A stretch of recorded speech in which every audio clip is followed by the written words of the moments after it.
आपके पड़ोस की पार्टी जय मां सरस्वती संगीत पार्टी मास्टर हमारे मानव श्रीमान दिलीप कुमार उर्फ राजू हीरो भैया, मालिक हमारे निम्बूलाल डांसर जी, पार्टी का मैनेजर मैं स्वयं मरूर पेंटर खलनायक, पार्टी का डायरेक्टर हमारे नीरज कुमार कॉमेडियन ऑलराउंडर कलाकार, संचालक हमारे जसवंत उस्ताद नक्कारा वादक,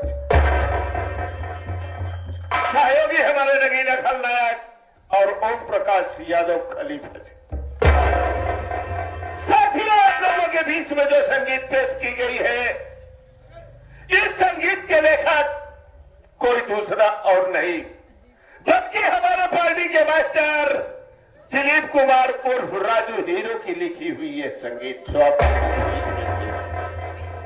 अपने उत्तर प्रदेश के अंदर में जितनी भी पार्टी चल रही है, किसी पार्टी के पास ये संगीत नहीं है, only for one Raju and company के पास है। साथियों, आज की रात आपको हम लेके चलते हैं संगीत के माध्यम से बिहार प्रांत। बिहार प्रांत का रहने वाला हूं, बिहार प्रांत का रहने वाला हूं, दिग्विजय सिंह हमारा नाम है और इस महफिल में हाथ लगा दूं चाहिए हमारा।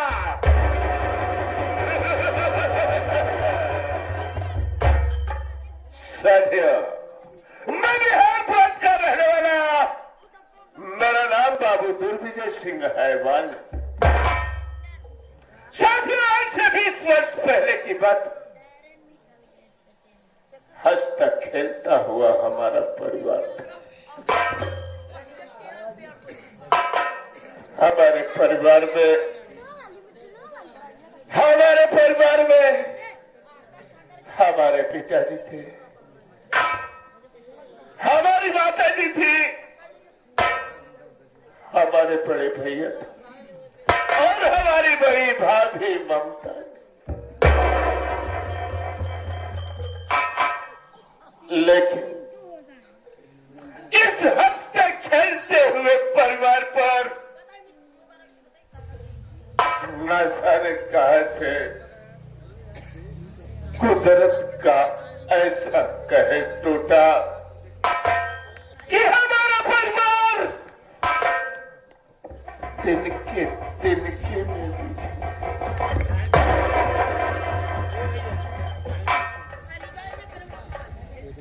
साथियों, 30 वर्ष पहले हमारे पिताजी बीमारी की हालत में गुजर रहे थे। एक दिन अचानक हमारे पिताजी को हार्ट अटैक आया और इस दुनिया को छोड़कर भगवान को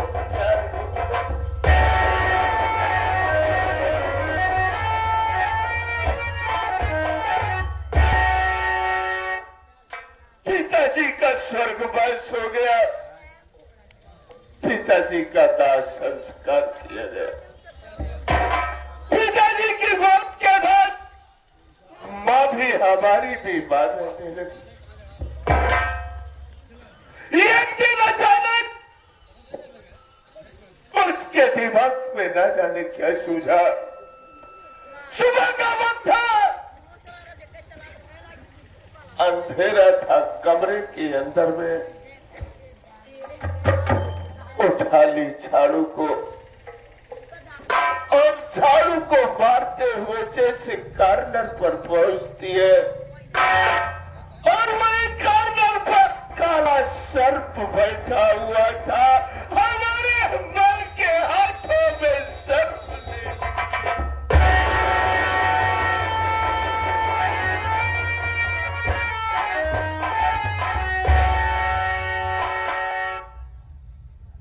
मां उसी स्थान पर मर गई। घर के लोगों को किसी को पता नहीं। सुबह उठने के बाद देखते हैं कि मां की लाश पड़ी हुई है।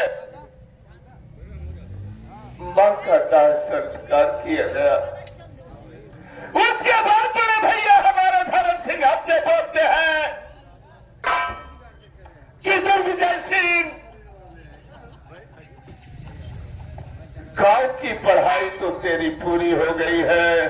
अगर पूरी पढ़ाई करना है तो तुझे पटना शहर में जाकर के अपना नाम लिखवाना पड़ेगा। साथियों, मैं बड़े भाई की बात मानकर पटना शहर के यूनिवर्सिटी कॉलेज में अपना नाम लिखवा लिया। नाम लिखवाने के बाद वहां पर मैं पढ़ाई करने लगा। पढ़ाई करने के दरमियान हमारे पास हमारे ऐसे दोस्त मिले कि किसी गुण से कोई खाली नहीं था। हमारा दोस्तों के साथ में हमारी लत लग गई शराब पीने की, गांजा पीने की लत लग गई, यहां तक कि अफीम चरस भी पीने लगा। दोस्तों के साथ में जाकर के जुए के अड्डे पर जुआ भी खेलना चालू कर दिया। जब जुए में पैसा ज्यादा मिलता था, उस पैसा को उड़ाने के लिए मैं पहुंच जाता था रंडी के कोठे।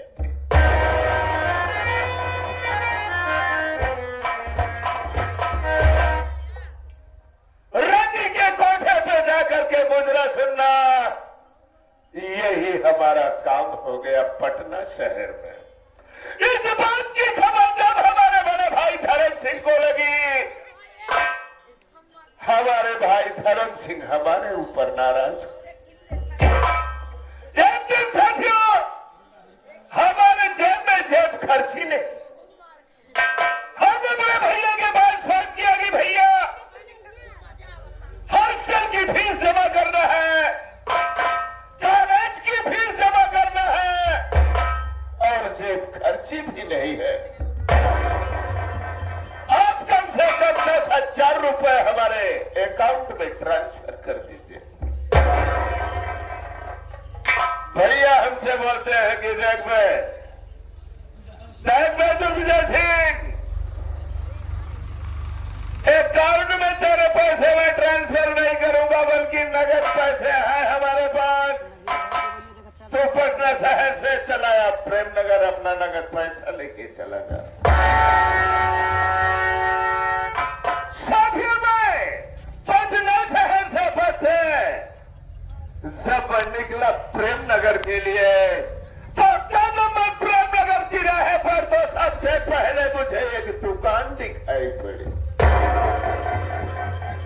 दुकान पर बोर्ड लगा हुआ था और उस बोर्ड पर लिखा हुआ था कि आपका ध्यान किधर है, आपका ध्यान किधर है, देसी शराब की दुकान इधर है। बात क्या थी साथियों, मैं पहुंचा शराब के अड्डे पर, एक पौवा नकारा नकारने के बाद मस्ती के मूड में चल दिया अपनी हवेली की तरफ। सभी जाकर के देखते क्या हूं, हवेली के गेट के सामने ठीक हमारे बड़े भैया धर्म सिंह खड़े थे। मैंने सोचा कि एक भाई का फर्ज होता है, छोटे भाई का फर्ज होता है कि बड़े भाई का पैर छू ले, बड़े भाई का आशीर्वाद लेना चाहिए। इसलिए मैं पटना गेट के सामने अपने बड़े भैया का पैर छू ले।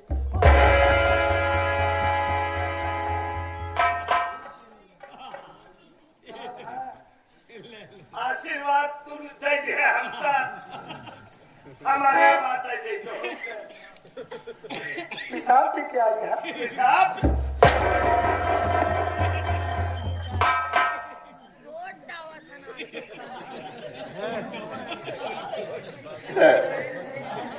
साथियों,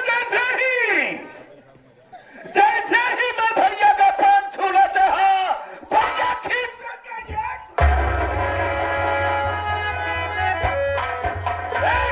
भैया जब खींच करके मारे, मैं पीट के पड़ा उस तरफ।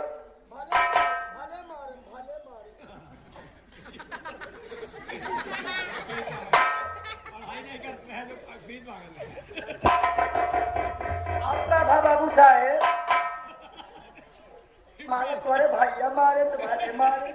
भैया हमारे मारन भले मारन आओ काहे मरवाए वही तो हम बतावे चाहत वही तो बतावे चाहते ठीक करके लात मारे बाबा भैया से पूछा भैया आखिर हमारी खाता क्या है हमारा कसूर क्या है कि मैं आपका पैर छुड़ाऊं और आप खींच करके लात मार रहे हैं मुझे बोलते हैं कुत्ते साले नीच हरामखोर सारा शराब पी करके आया है तेरे मुंह से साला शराब की बदबू आ रही है खींच करके जाए लब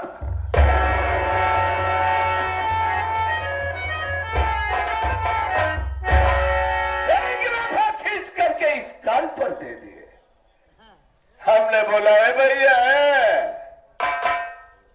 गया वो जमाना गांधीवाद वाला कि दूसरा गाल इस तरफ कर दो इस पे भी एक दे दो इतना दर्जा बराबर उसे बर्दाश्त नहीं हुआ खींच के तमाचा इस गाल पर भर दीजिए बस क्या था खोपड़ी सालिश सनसना गई हरामजादी मैं बोला है कुत्ते खाने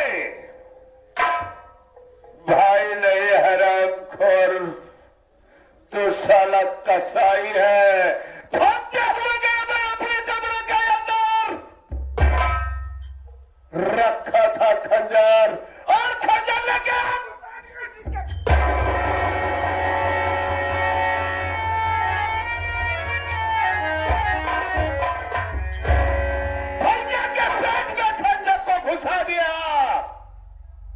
भैया के पेट से खून की धार फेंक दे वहीं पे तरफ तरफ करके मर गए जब मर गया ससुरा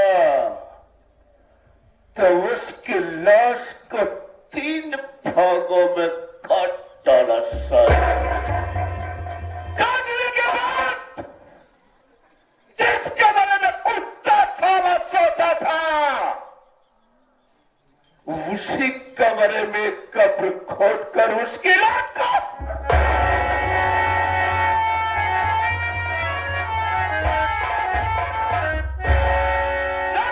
के बाद जब मैं घर से बाहर गया गेट पे खड़ा होकर के देखता क्या हूं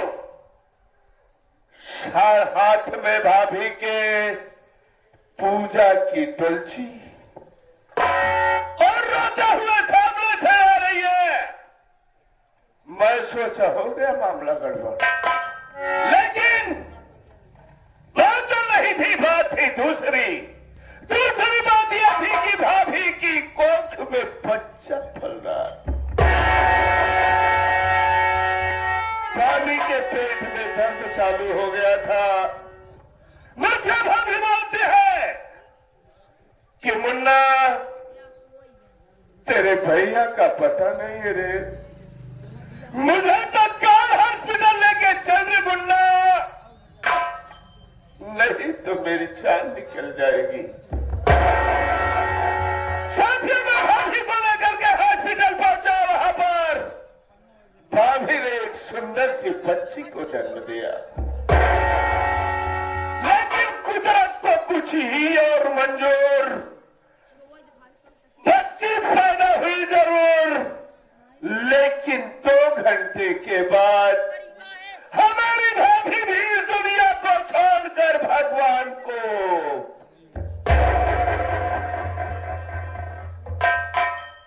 एक तरफ दूध मुही बच्ची रो रही है मां के दूध के लिए और दूसरी तरफ उसकी मां की लाश पड़ी हुई है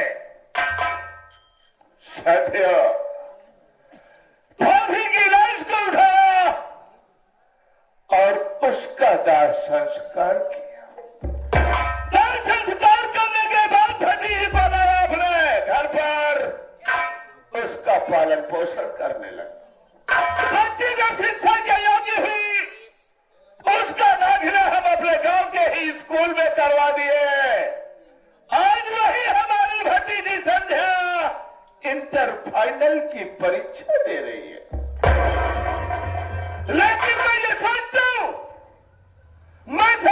पीता हूं, मैं गांजा पीता हूं, मैं रंडीबाजी करता हूं, जुआ खेलता हूं अपने हवेली के अंदर।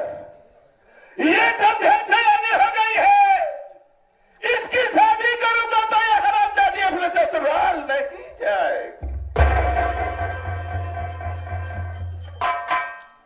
जब ये ससुराल नहीं जाएगी तो हमारे आए तो आराम करने में हमें बहुत बड़ी तकलीफ होगी। अगर इस कुतिया को मैं मार दूं, अगर मैं इस कुतिया को मार दूं तो हमारे घर के आगे पीछे कोई कुत्ता साला भूखने के लिए आएगा ही नहीं। हरामजादी गई हुई है कॉलेज से वापस आए और मौका मिला तो आज की रात ही संध्या का काम तमाम। मैं वृंदावन बिहारी लाल कहाँ गया मैं? अच्छा, चलते हैं। आज हमारा दिल कह रहा है शराब पीने। बहुत पिया